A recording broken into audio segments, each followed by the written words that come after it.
Given that all protocols have been observed, I'll just recognize the presence of Honorable Minister Hasana Chana and the presence of Honorable Chairperson of the African Commission on Human People's Rights.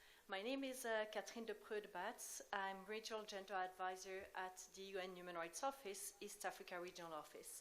And I'm standing here for our regional representative, Mr. Marcel Akpovo, who was unfortunately called in an unexpected and urgent meeting and could not be present today, but he sent his apologies.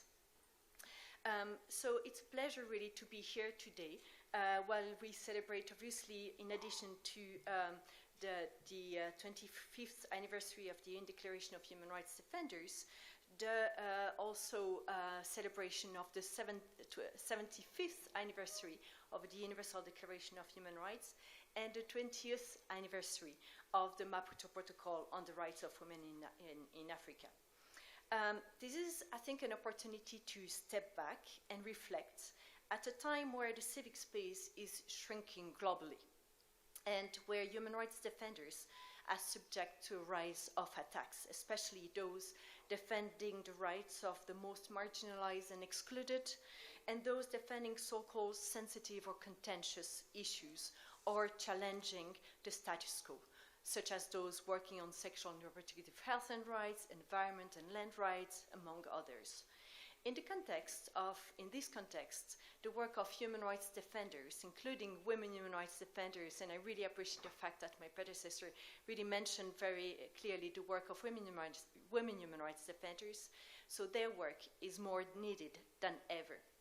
My office is deeply committed to supporting the work of human rights defenders, including networks, coalitions, or meshworks, as some men name it, of human rights defenders, including specific networks of women human rights defenders and advocating for the protection of their human rights and the creation of an enabling environment for all human rights defenders. Let me just say a few words on women human rights defenders, very briefly. I know it's been mentioned already, but I think it's really important. Because even though the restrictions of and attacks on the civic space affect all rights defenders, I think that women human rights defenders are facing particularly pernicious and specific attacks for who they are and the ideal that they fight for. Compared to other human rights defenders, these attacks are often more personal, targeting themselves but also targeting their loved ones.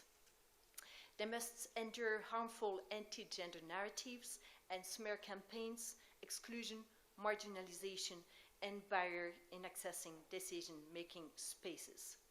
In this context, solidarity with women human rights defenders and among human rights defenders is critical. I'm therefore thrilled to see women human rights defenders present here at this meeting.